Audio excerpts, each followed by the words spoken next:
Hi, chemistry students. I wanted to show you what we covered today, and we are mainly looking at the shape chart, but we are looking at whether the overall structure is evenly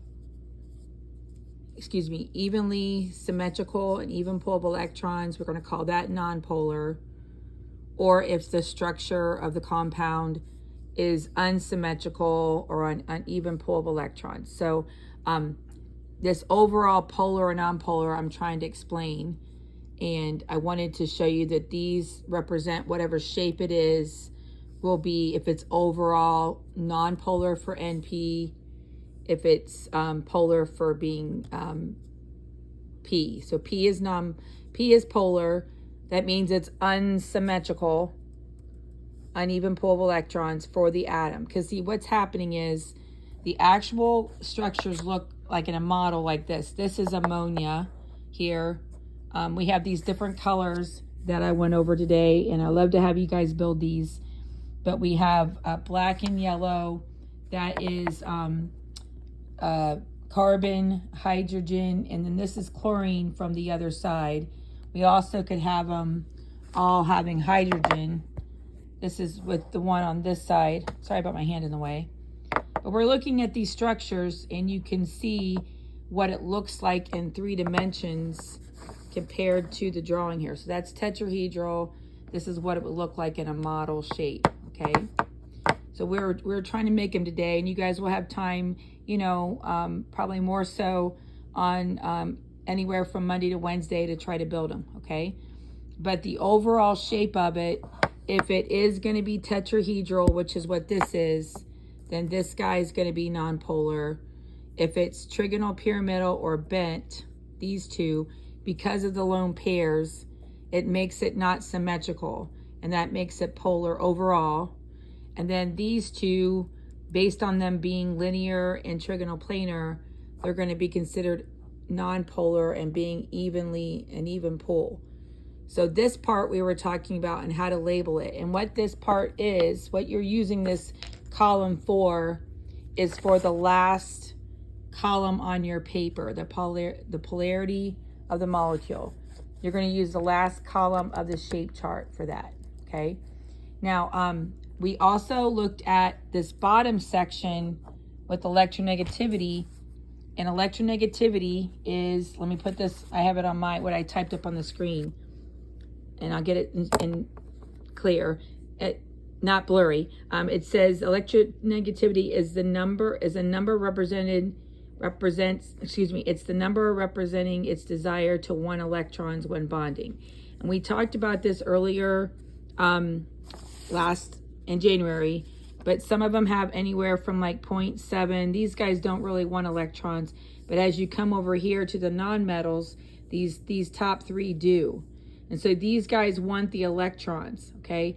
So in the actual bonds, like if I look at this one, hold on, if I look at water, I'm looking at the bond between a red oxygen and a yellow hydrogen. And we're going to look at the difference of their electronegativity. And we're going to write that down on the first structure and put OH for the type of bonds, because the structure, you know, we did this in class.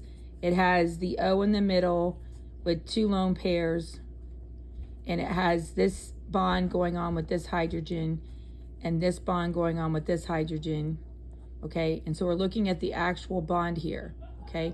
The overall structure, because it is bent, it is a bent structure. On our chart, it says that bent is a polar overall.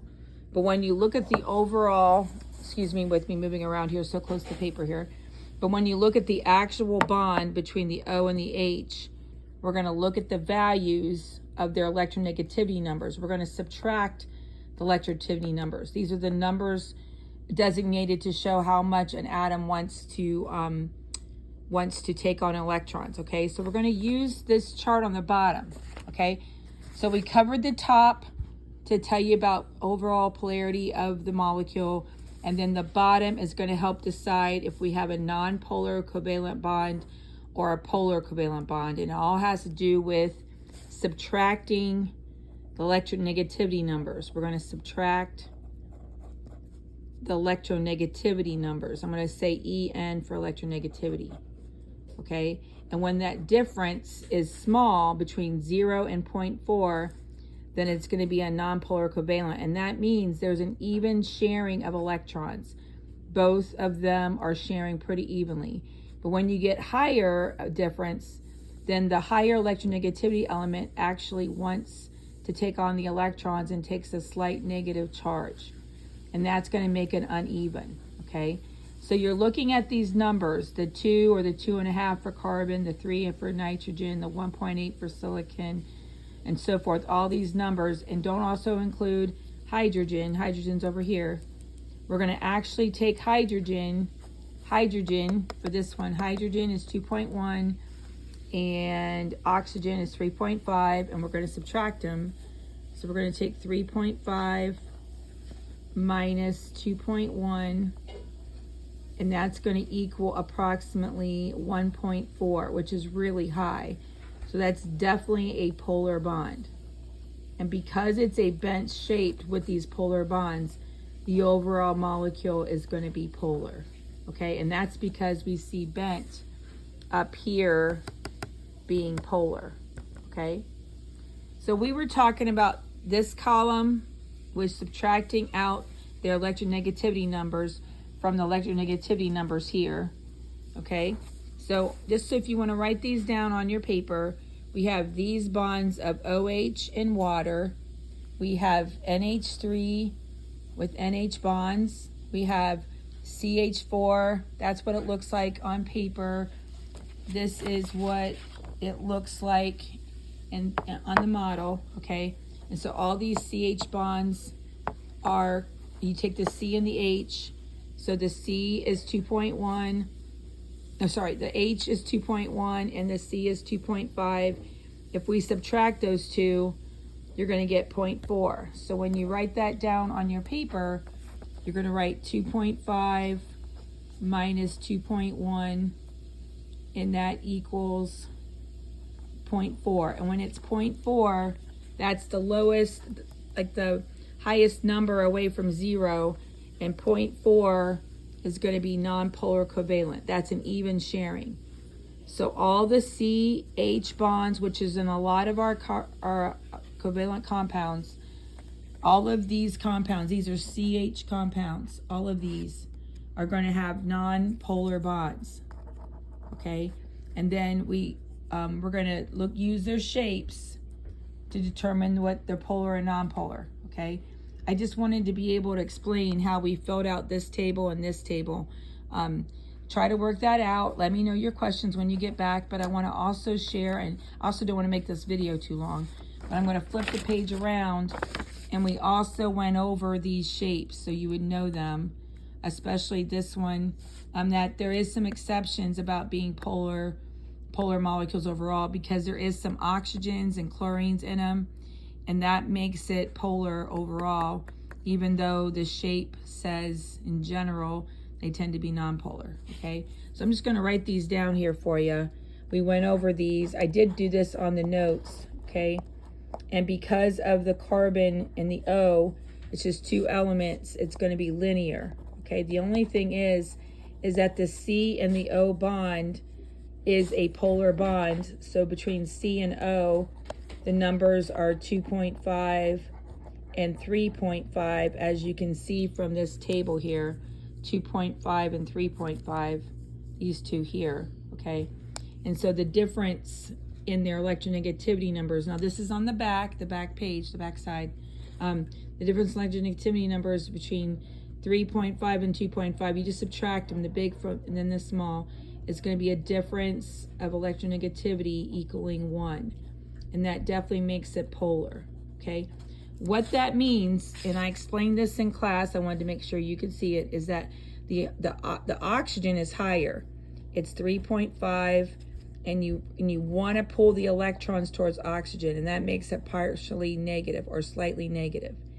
And that overall effect, even though it's linear, and most of the time linears are nonpolar, because it's C and O, that makes it unsymmetrical and makes this going to be a polar molecule. It's an exception. Okay, So I just wanted to point that out. We also showed how we had carbon with 3 H's coming out, and then there's 1 chlorine coming out here, like this. Remember, the chlorines have 7 dots, and this is going to be what it is. Okay, that's this molecule. It's yellow for hydrogen, black for carbon, orange for chlorine. Okay, and it's just like the CH4 on the other side, but chlorine affects it, and it's tetrahedral, but the chlorine makes it polar because this bond is a polar bond. And so there's pull of electrons towards the chlorine. So you're going to have a polar bond here between C and Cl, and it's going to be polar overall. Okay. The next one, just so you know what it is, these are all H's though. Put H here, and H here. But this one is really special. It's different. It's going to look like this, and I wanted to make sure you could write that down here. Okay. It has a oxygen with the double bond with the black carbon and 2 hydrogens. So I just wanted to make sure you can have this written down and have the, be able to write this down here on your paper, because we went over these today in class. Okay. It has a carbon with the oxygen on top, and the only way to make it so everybody has 8, we got to have a double bond. And because of this oxygen, this is normally trigonal planar, but this oxygen is pulling the electrons towards the oxygen, and it makes this guy overall polar. Okay, it's like an exception. The CO bond is polar. The CH bond is nonpolar because the difference is so low. Okay, but I just thought this would help. I also drew the last one for everybody in class, and so it's this one. It almost kind of looks like a little dog with the model. Okay, but we have the carbon, we have the oxygen and the hydrogen.